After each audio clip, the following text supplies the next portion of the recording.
why push with a tush? Why is it important?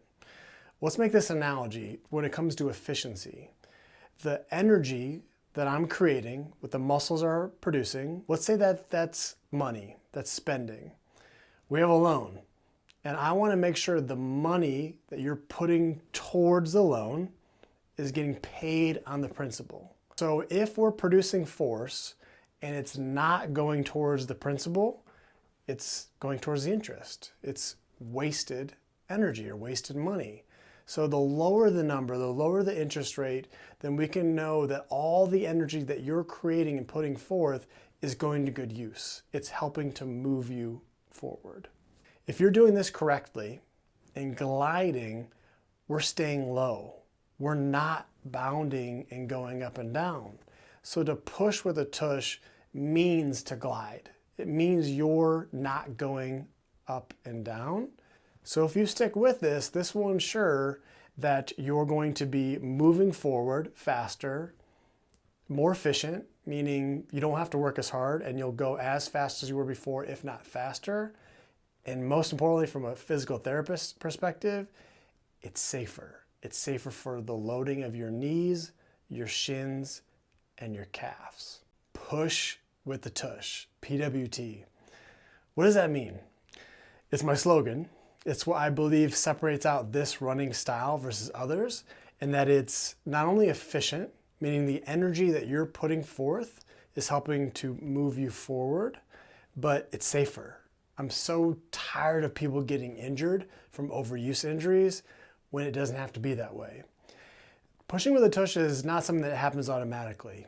Being efficient doesn't just happen. We have to actively learn. And if you haven't videoed yourself yet, then you're missing out. That is so crucial in the learning process. But back to push with a tush. It is about my body. How do I move my body forward? How do I do that? So that phase is push off.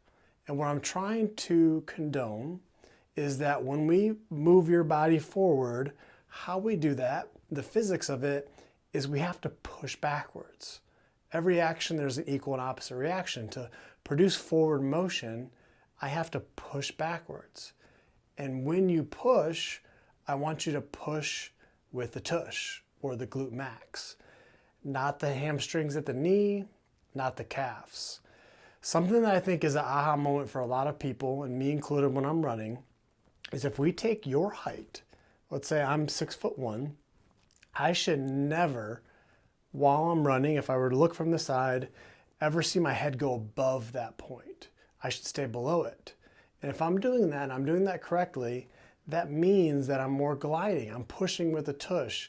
If I go above my height of my body, I'm going to be using my quadriceps or my calves, which puts more load to your knees and more stress to your calves and your Achilles, versus our glutes are so much better equipped and prepared to be what's responsible, the engine to push you forward. So through this little mini series, I want you to be able to identify, are you pushing with a tush? Are you not? And how to correct it from a mental standpoint of cues that you think about that does the required action, or drills where you don't feel like you're not getting it. You're thinking about roll the world back. You're thinking about all these cues, but you're still not getting it. We'll have some drills with a tennis ball necklace, some stuff you can do on the treadmill with a pool noodle. So I hope you'll find this valuable, because I truly believe this is what separates out this running style versus others and will help you be more efficient and safer. Physical drills. The one that I'm going to spend the most time on is the tennis ball necklace, because one, it's the easiest to make, easiest to do, and I'll show you how to do that. And two, you get immediate feedback. It's not you run, you video yourself, you're not sure if you're doing it right or not, you look at the video, oh, you're not, and recorrect. We need this real-time cue. A cue is something that happens that immediately switches your mindset to know, are we enforcing it or doing it correctly, or are we doing it incorrectly? So with the tennis ball necklace, what we'll see, our mission is to try not to let the ball smack you in the stomach. We're trying to minimize motion. It's going to move some, and it's going to hit you, but it's not significant if you barely feel it. If you are bounding or going up and down and not pushing with a tush and using the quads and the calves, then you're gonna feel it. You go up, the ball goes up, you come down, it goes down. It will hit you. So when you're running with that good posture, arms at an L, shoulder blades down and back, arms are moving forward and back like an L, that's the posture, have that slight lean. And then now this part, how you move forward, the push with the tush phase, is you're trying to minimize the ball hitting you.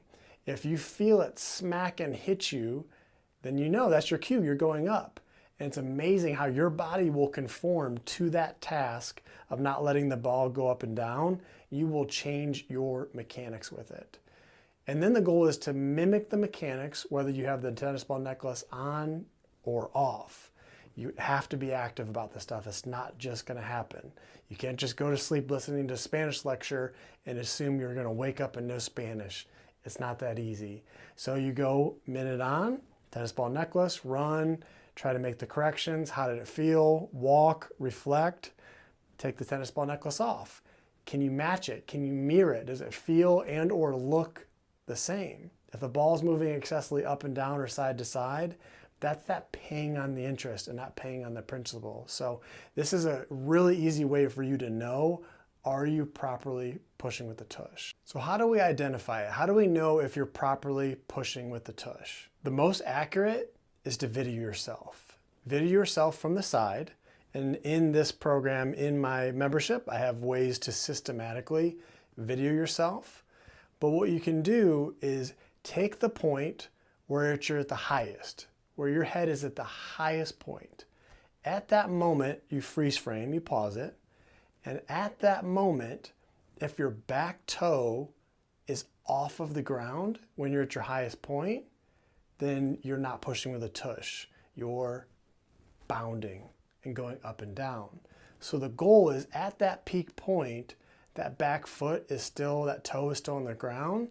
And then what we'll see slow motion, that next phase is horizontal motion, not vertical. So that's how we know for sure, are you pushing with the tush or not?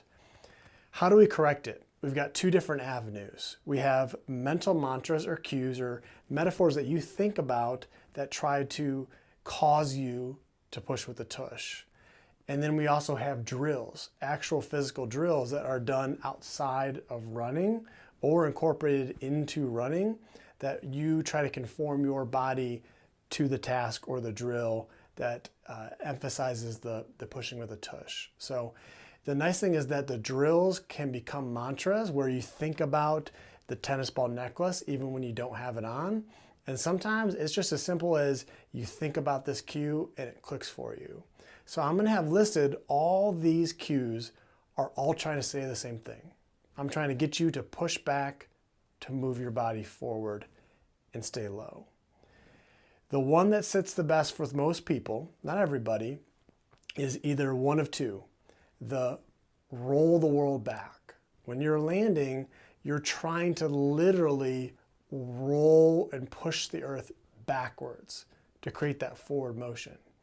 And here's the key, it is so hard to learn this, the push with the tush, on a treadmill. You won't get that sensation like you do outside where you literally can feel yourself pushing backwards and not pushing down and moving horizontally. The other one is the conception of the canoe and the oar. My body is like the canoe in the water. How I move forward is the oar, like your leg, goes into the water, like your foot hits the ground, and then I'm pushing the water back. I'm pushing the water backwards to move forward. I'm not emphasizing and wasting energy by having the oar out of the water and trying to just create this forward momentum. That's not efficient. We get a lot more bang for our buck when we actually work on pushing back. And I don't need to pull the oar way up out of the water. I can glide. I'm staying low. So that analogy of keeping the feet lower, thinking about the oar, is a good way to ensure the push with the tush. Here's a list of the other things that you'll see that you can work on that will click with you. Let's go back to the basics. This is Tush Push 101. If I'm here standing still and I want to move my body forward, I don't want to push down.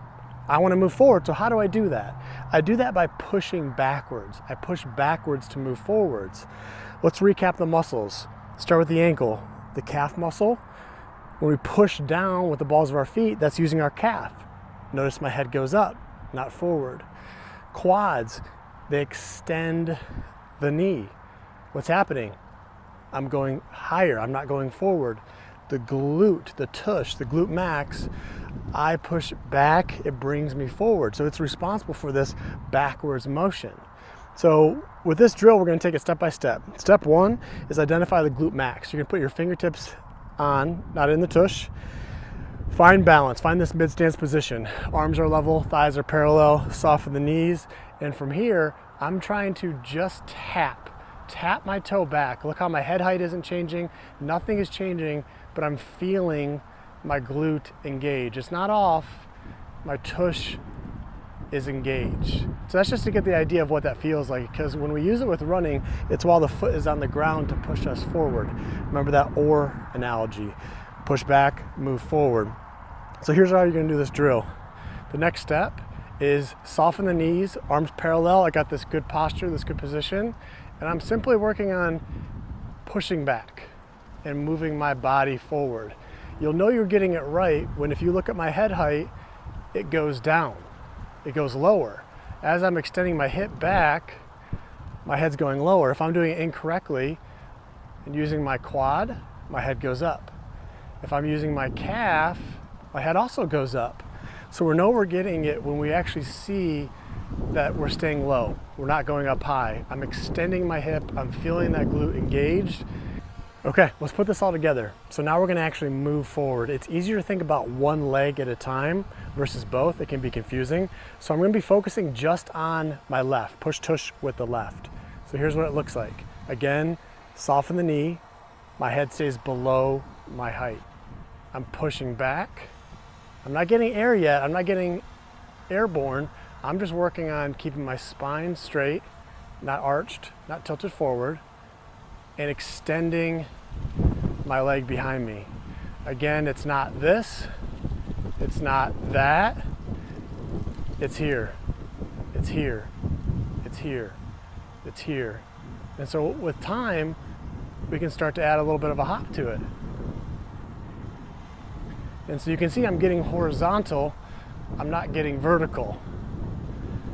Once you got that, you master it on the other side. You stay low, and you push back, and you sync up the arms. Again, I'm not going up and down, and see how my arms are matching. I'm syncing up my legs and staying low.